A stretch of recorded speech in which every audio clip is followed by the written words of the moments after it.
Hello everyone. So in this lecture I'm going to tell you what is variables and keywords in C programming. As you know that I have recently launched C programming language course for all of you in this platform, YouTube platform. I hope it will help you to grasp the basic concept of C programming. So it will be obviously introduction to C programming, but I'll cover everything on that. So please subscribe to my YouTube channel, Programming Circle. Now let's dive into the concept. So today I'm going to tell you what is variable and keywords in C. So as you know that in C programming, we have majorly three types of variable, that is integer, float and character. So integer is basically for taking integer input and doing manipulations of integers, and the amount of memory it takes one integer number is, it depends, it sometimes it is 2 bytes, sometimes it is 4 bytes, depending on the compiler. If it is a 32-bit machine, it will be different. If it is a 64-bit machine, it will be different. Earlier it was 16-bit machine, that time also it takes different bytes. So you can assume that it will either take 2 bytes or 4 bytes depending on the compiler itself. So second thing is that floating numbers. That floating numbers is basically real numbers. That means the fractions. Let us say 2.3, 4.8, 100.5. These all are fractions, so floating numbers. For that also we have a dedicated data type which is called a float. Third one is the character. Character has a lot of significance in C programming, and it actually eventually makes the string. So you know, string handling is a little bit tricky in C programming language, but once you learn that, then it will be very easy to grasp other programming language. So for character also, it is a data type available in C. So we are going to see how these things works. Okay, so basically three types of variable we have. Apart from that, we have other variables as well. Apart from that, we have other variables as well. Let us see that. So here I am in the Wikipedia page, so I can show you exactly what are the other variables available. So character is the first variable that is given in the Wikipedia. Okay, so minimum size bits, it takes 8 bits, that means 1 byte, and it format specifier is %C. We'll be showing you how to write this format specifier and all in the later section of my course. But right now you just try to understand there are various variables, different data types are available in C programming language.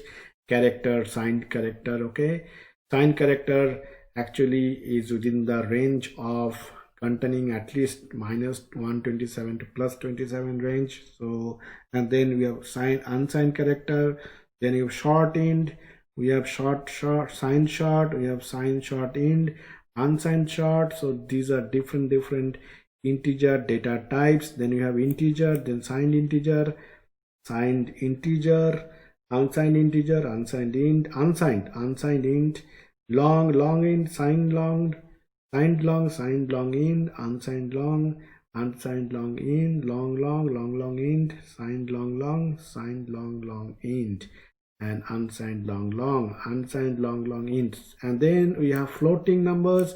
The floating number basically a real floating points type, usually referred to as a single precision floating point type. Actually properties unspecified. However, on most of the system this is the IEEE 754 single precision binary floating point format on 32-bit computer, but it will differ in 64-bit computer. And you also have double, we have long double. So these are various types of data types we have, but nothing to worry about it. Most of the times we need character, integer and floating data types. Sometimes we need double also. Okay, now we are going to show you how it differs. Now I'm going to show you one program which will add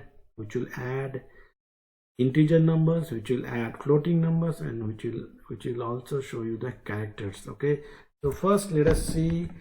Well, let us write one simple C program, hello world program. Maybe hello world we can write. So first we can write a simple program, C program, that will do the addition of integer numbers and addition of floating numbers. So as you know that first you have to write include stdio.h, which is same for any C program, and then main function you have to write. Sometimes you can write here void main also, or int main. If you write int main, then you have to return 0. Okay, otherwise you can write void main. And then every C program start with the open curly brace and close curly brace. So here I have to type. So let us say I am taking two integers, int a comma b. Don't forget to put semicolon over here. Now another variable I have to take, which is called c. So let's take c, and then this, or rather c I can take at the end because I'm doing addition. So here addition. Okay, so now what will happen, let us assign a as 5 and then semicolon, b as let us say 6 and then semicolon, and here I'm going to do the printf. Or first, before that I have to do the addition, c equal to a plus b. So you remember already I mentioned that in C the assignment happened from right to left. Okay, so 5 will be stored in a, 6 will be stored in b, and this is a plus b, and b will be, a plus b value will be stored in c. So right to left assignments happen. Now I'm going to print c value. So what can I do? I can write here %d.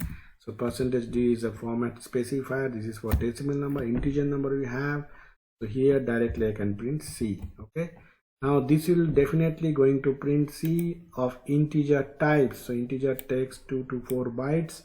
Okay, we won't go for argument how much byte it is taking over here. That you can easily check by doing a program, but I'm not going to that. But remember that integer always takes, it depends on the compiler. Sometimes based on the compiler, how much bit compiler it is. If it is 32, if it is 64, different bytes it takes. Anyway, we're not going to that. So it should print 11. So if you go to the execute, first compile, then let us store this thing. So let us say variable. So here I have to give C source code. So this is the program. So it's giving an error. Okay, token. Okay, I have missed a semicolon over here. So semicolon is now, it should compile properly. So it has compiled successfully. Now I'm going to run it. So you can see 11 has been displayed. 11 has been displayed over here. So this is just that printing of integer number.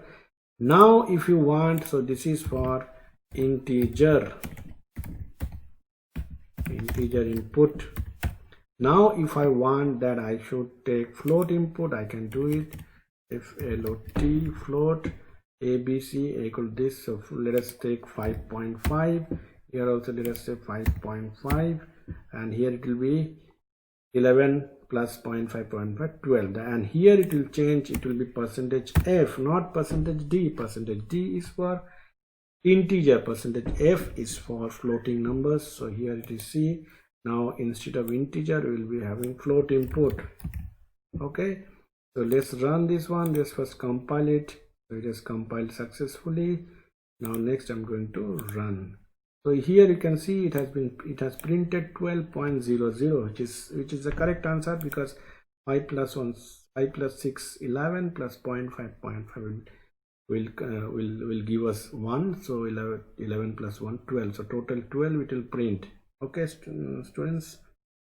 Okay, now I'm going to tell you how to print character input. So here I'm printing one simple character, which is H. I'm printing over here. So this is just to show that character also can be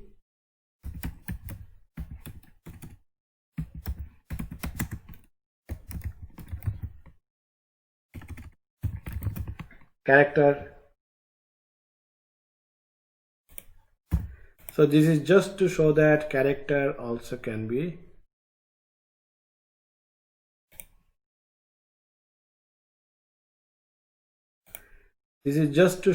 character can also be printed. So here I have printed H. In fact, you can print anything you want. let us say you are willing to print here B, so that is also possible. So let us run it. So I'm compiling first and then I'm going to print it. So here I'm going to run HB has been printed. So this program, just now I have shown with the three programs how this integer variables, floating variables and character variable can be how you can deal with these three types of different variables in C programming environment. Okay, next we are going to show you the keywords. In C we have different keywords. Among those keywords there are some fixed keywords, okay, and these keywords are these: auto, break, case, character, constant. Meaning is what? These keywords are predefined. Once you write character, compiler will understand this is just a character. Once you write break, compiler will understand that you have to break the loop. Once you write continue, you have to compiler just understand that you have to continue. Once you write go to, compiler understands that you have to go some places, particular places with labels. Once you write int, which stands for integer variable, compiler understands that it is nothing but an integer variable. Accordingly, it occupies the memory space. Okay, so these are keywords. So there are some user-defined keywords. There are some predefined fixed keywords. These are the predefined fixed keywords. Okay, I hope you have liked this lecture. Thanks for watching.